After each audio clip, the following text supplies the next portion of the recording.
is where my...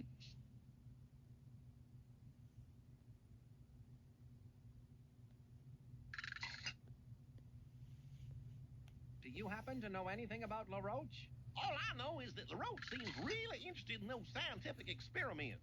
Never really interested me, though. I'm more of a chemistry enthusiast. But doesn't chemistry involve a lot of scientific experiments? Yes, but it doesn't interest me. I'm just enthusiastic about it, that's all.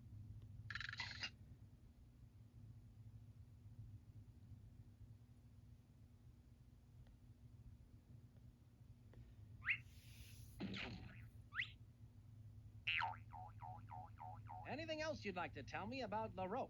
He's watched that science movie so many times, he can quote every line.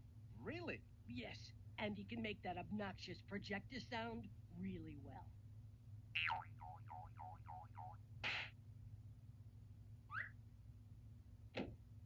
After that, you should feel like a whole new person.